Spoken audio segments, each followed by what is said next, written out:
रामचंद्र, ये रामचंद्र तुमसे एक याचना करता है। श्री राम जी ने क्या याचना की?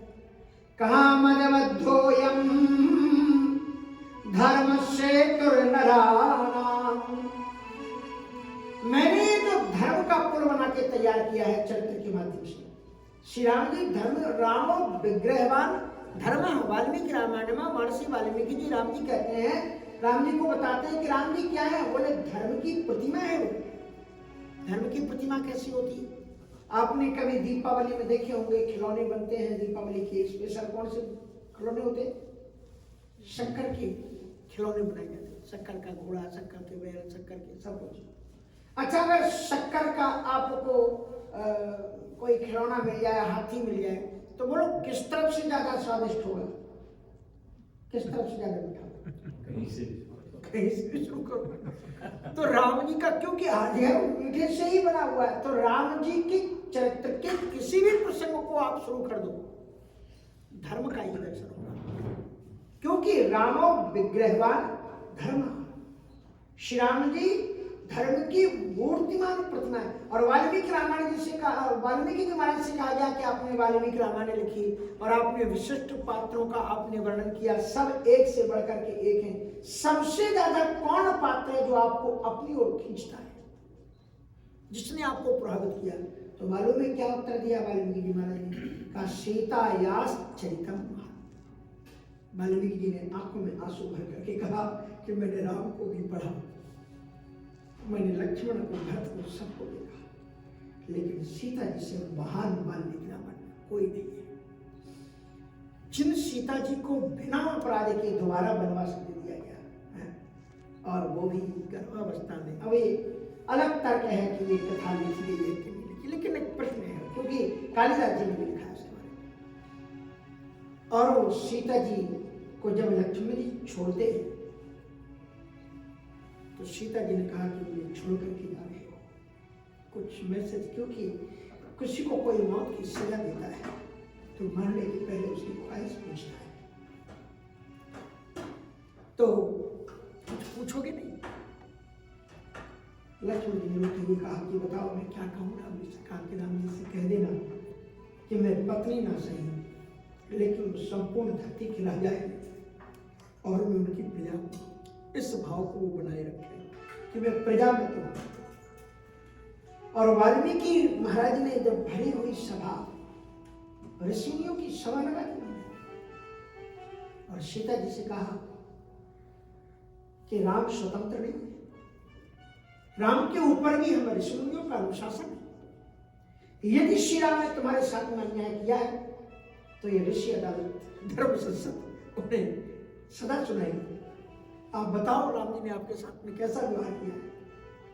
तो वो कहती है कि जैसे युगों युगों तक सूर्य से, सूर्य की प्रभाव से कभी अलग नहीं होती, इस बार के जो भी करते हुए हो राम से मैं बिछुड़ गई हूँ, लेकिन जब जब मैं जन्मूं तो मैं राम की ही पत्नी हूँ।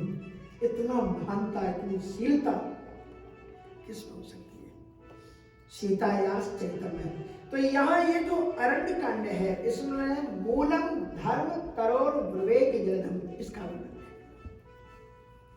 है। राम जी विग्रहवान धर्म की प्रतिमा है, इसलिए उनके कदम कदम से धर्म की शिक्षा हमें रामचरितमानस में दिखाई पड़ती है। अब इसमें और भी आगे श्लोक है, लेकिन इस श्लोक में न ले जाते हुए आपको सीधे कथा प्रसंग से आपको शुरू करेंगे।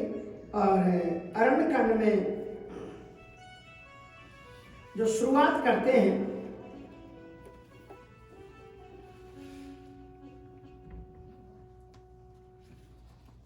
अब प्रभु चरित सुनहु अति पावनी, अब प्रभु चरित सुनहु अति पावनी, करते जीवन सुर नर मुनि पावनी, पुर नर भरत में गाई, पुर नर भरत प्रीति में गाई, मति अनुरूप अनूप सुहाई। मैं सीधे कहीं आगे से लेना चाहता था, लेकिन मेरा सोठा पर ध्यान गया, वो सोठा भी बड़ा महत्वपूर्ण है। तो चलो सोठा से शुरू करते हैं कि ओ राम गुने गूढ़े पंडित मुनि पावहि विरति पावहि मोहि विमूढ़ि जय हरि विमुख न धर्मरति।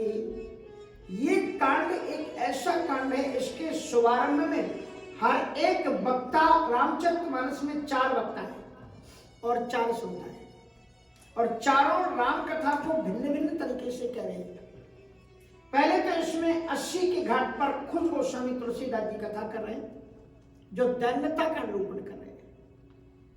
नहीं विद्या, नहीं बाहुबल, नहीं खर्चन को दाम, मुझसे पतित अपंग की तुमपति, न मुझ में भक्ति है, न कर्म योग है, न ज्ञान है, कुछ नहीं। आप अगर कहो तो कृपा से, कृपा दैन्यता। और एक और भगवान शिव का कथा सुना रहे हैं मानस, तो भगवान शंकर जी कथा सुना रहे हैं और भगवती पार्वती जी कथा सुन रहे हैं। और वहां पर कर्म का निरूपण भगवान शंकर जी कहते हैं कि उमा कहो मैं अनुभव अपना, सत्य हरि भजन जगत सब। और दूसरी ओर की याज्ञवल्क्य जी महाराज भरद्वाज जी को कथा सुना रहे हैं। याज्ञवल्क्य मुनि परम विवेकी भरद्वाज, वहां ज्ञान का निरूपण हो रहा है। तो और एक जगह पर श्री कागभूषण जी महाराज कथा कर रहे हैं, और सुन कौन रहा है? श्री गरुड़ जी महाराज। यहाँ पर भक्ति की निरूपण हो रहा है। तो अलग अलग तरीके से चारों वक्ताओं ने इस कांड में अपने अपने श्रोता को सावधान किया कि अब सावधान होकर के इस कांड की कथा को सुनना। उमा, यहाँ भगवान शंकर जी पहले पार्वती जी को सावधान करते हैं, बोले उमा राम गुण गूढ़। इस कांड में जो राम जी का चरित्र है वो बहुत गूढ़ है। पंडित मुनि पावहि विरति, केवल पंडित नहीं कहा, उसमें मुनि भी कहा। पंडित माने कोई शास्त्रों को पढ़ लेना, 4 श्लोक किसी को भी याद हो सकते हैं, उनकी विवेचनाएं भी कोई अच्छी कर सकता है, तो वो कोई बड़ी बात नहीं है। मुनि होना चाहिए। मुनि माने मननशीलाः मुनीश्वरा, जो मनन करे, ज्ञानी होने के साथ साथ में उन विषयों पर चिंतन करने की जिसकी कैपेसिटी हो, ऐसे पंडित मुनि पावहि विरति। जो पंडित होते हैं, जो मुनि होते हैं, वो इस चरित्र को, इस कथा को सुन करके जो कांड में होने जा रही है इसमें लीला, वैराग्य को प्राप्त करेंगे। और पावहि मोह विमूढ़, जो लोग अज्ञानी होंगे, बोले अज्ञानी कौन है? वो जो लोग अज्ञानी होंगे वो मोह को प्राप्त हो जाएंगे। उनके जीवन में कई शंकाएं पैदा होंगी इस कांड की कथा को सुनकर के। पावहि मोह विमूढ़, बोले विमूढ़ कौन होते हैं? बोले जय हरि विमुख, जो भगवान से विमुख हैं और धर्म में जिनकी निष्ठा नहीं है, ऐसे लोग श्री राम जी के इस कांड के चरित्रों को श्रवण करके मोह मणि अज्ञान में डूब जाएंगे। कई प्रकार की शंकाएं उनके जीवन में पैदा होंगी। यहाँ पर ये पात्र तो कई हैं, लेकिन शंकर जी और उमा जी से ही इस संवाद को शुरू कराया जा रहा है, क्योंकि इसी प्रसंग की घटना पूर्व कल्प में जो ये घटना हुई है, श्री राम जी सीता जी के वियोग में रो रहे हैं, तो सती जो पार्वती जी थी उनको भी सती रूप में मोह हो गया था कि प्रथम सुकारण कहु पुरारी, निर्गुण ब्रह्म सगुण बपुधारी, लीला कीन जो तेहि अवतारा, सो कहो ना। तो महाराज उसको विस्तार पूर्वक आप सुनाओ।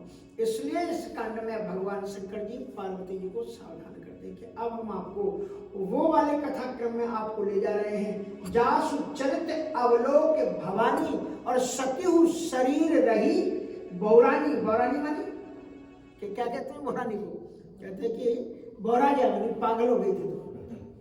हाँ, जासु चरित अवलोक, जिनके इस कांड के चरित्र को देख करके सत्यु शरीर, सती के दिव्यतम शरीर, देखो देवियां बहुत हुई हैं पर सती जैसी देवी नहीं हुई है। दुनिया में शक्ति के रूप में जितनी सती जी की पूजा होती है उतनी पार्वती जी की पूजा नहीं होती, क्योंकि सती जी इतनी महान थी।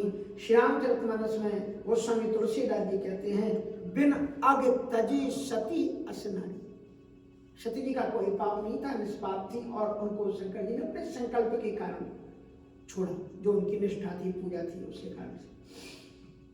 तो कहते हैं कि और इतना सती जी से शंकर जी को प्रेम था कि प्रेम के विग्रह माने जाते हैं। आपने सुना होगा कि बाद में शिव महापुराण में आप पढ़ना कि उस मरने के बाद में सती जी के शरीर को अपने कंधे पर रख करके लोकांतर की यात्रा करते हैं, और जहां जहां सती के जो अंग गिरते हैं मरने के बाद में, उनके शरीर के जहां जहां जो जो अंग गिरे वहां पर 52 शक्ति पीठों की स्थापना।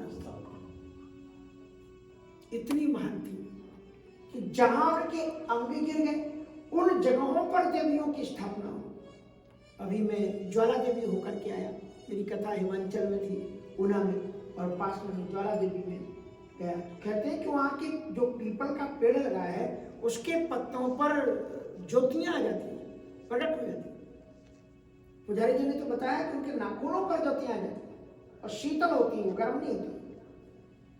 तो बड़ा अद्भुत नजारा, कई लोगों ने खड़े होकर के दिखाया कि महाराज देखो ये सामने मंदिर के जो गुंबद बने हुए उन पर ज्योतियां कई बार लोगों ने देखी। अब एक साथ इतने लोग तो झूठ नहीं बोल सकते जो उन्होंने बताया, क्योंकि ऐसी भारतवर्ष में घटनाएं होती है। तो मैं आपको ये बता रहा था, सतीहू शब्द कहा गया कि सती के जीवन में भी इतने ज्ञान संपन्न, साधन संपन्न और निष्ठा संपन्न होने के बावजूद भी राम के इसी कांड की लीला को देखकर के तुम्हें संदेह हो गया था कि विष्णु जो सुरहित नर्तनधारी, सौ सर्वज्ञ जथा त्रिपुरारी, खोजन सो की अज्ञ एवनारी। भगवान नारायण समय समय पर धरती पर लोक का कल्याण करने के लिए अवतार लेकर के आते हैं, तो वो भी क्या इस तरह से अपनी पत्नी के हरण होने पर इन अज्ञानियों की तरह, मूर्खों की तरह पेड़ों से, अरे ये तो साधारण व्यक्ति भी जानता है कि पेड़ जड़ है, ये क्या बताएगा। अगर कोई आपका खो गया तो क्या आप पेड़ से पूछोगे भैया तुम बता दो हमारी श्रीमती जी कहाँ चली, पेड़ों से पूछोगे, पत्थरों से पूछोगे। इतना सामान्य व्यक्ति भी नहीं करता जो ये कर रहे। हे खग मृग मधुकर सैनी तुम देखी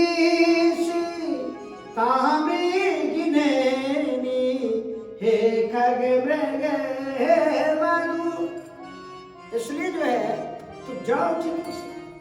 तो भगवान शंकर जी कहते हैं कि उमा राम गुण गुण पंडित मुनि पावहि विरति और पावहि मोह विमूढ़ जय हरि भगत न धर्मरति। इसके बाद में शंकर जी कथा सुनाना शुरू करते हैं। कहते हैं पुर नर भरत प्रीति में गाई। अयोध्या कांड के बाद में जो नागरिकों की, अयोध्या वासियों की राम में जो प्रेम थी, जो निष्ठा थी, उसको मैंने सुना दिया। और अब प्रभु चरित सुनो अति पावन, मानी अभी मैं पावन चरित सुना रहा था, और इस कांड को सुनाते हुए कहते हैं मैं क्या सुना रहा हूं। अब प्रभु चरित सुनो अति पावन, अब प्रभु चरित सुनो अति पावन, करत जीवन सुरे नर मुनि भावन, करत जीवन सुरे नर मुनि भावन। अब प्रभु चरित सुनो अति पावन, सुनो अति पावन, करत जीवन सुरे नर मुनि भावन, करत जीवन सुरे नर। अब प्रभु चरित्र सुनो अति पावन, ये जो चरित्र है अति पावन, विशिष्ट चरित्र है। और यहां पर प्रभु श्री राम जी 4 चीजों को पवित्र कर रहे हैं। करत जीवन सुर नर मुनि पावन, वनों को पवित्र कर रहे हैं। वन में आकर के राम जी ने यहाँ पर आगे आप देखोगे कि बड़े बड़े ऋषि लोग पेड़ बन करके खड़े हुए हैं। दंडक वन प्रभु कीन सुहावन और जनमन अमित नाम किए पावन, निश्चर निकर दले रघुनंदन। तो दंडक वन प्रभु कीन सुहावन, 4 चीजों को पवित्र कर रहे हैं। करत जे वन सुर नर मुनि पावन, 4 चीजों को पावन होता है। अब देखो यहाँ पर एक ऐसी कथा है जो आपको सुन करके थोड़ी सी अलग सी लगी। जैसे मैंने आपको पहले कभी सुनाई होगी क्योंकि मैं तो लगभग 20 वर्ष से आपके बीच में कथा कर रहा हूँ। इतनी देर कंटिन्यूअसली शायद मैं ही होऊंगा ठाकुर जी कृपा से कि लगातार कथा। वैसे बड़े बड़े विद्वान, बड़े बड़े संतों का शुभागमन आप सबके पुण्य प्रताप से यहाँ पर होता है, और ये कंटिन्यूअसली लगातार बिना क्रम टूटे हुए शायद मैं आपके बीच में 20 वर्ष से आ रहा हूँ। तो मैं आपको ये बता रहा था कि कई बार बातें हुई हैं, तो मैं आपको ये बताया था, शायद भागवत में भी बताया होगा और पहले भी, कि भगवान श्री कृष्ण जी ने एक महाराज किया है। कितना? एक महाराज किया है। लेकिन अब भगवान श्री राम जी ने 99 महाराज किए हैं। कितने किए हैं? 99 महाराज। ये जो रासलीला का प्रचलन है श्रीमद् वृंदावन धाम में जो होता है, ये लोकोत्तर का क्रम है। लेकिन इससे भी पहले हमारे जनकपुर वासियों में राम जी की झांकी बनती थी, सखियों का नृत्य होता था, केवल उसमें लक्ष्मण जी उसमें नहीं रहते। और ये अयोध्या में भी हमारे परम पूज्य श्री बूढ़ी रामायणी जी थे, छोटी छावनी में रहते थे। श्री श्याम सुंदरदास जी महाराज रामायणी बुजुर्ग थे, सन 76-77 में उनका दर्शन मैंने किया था।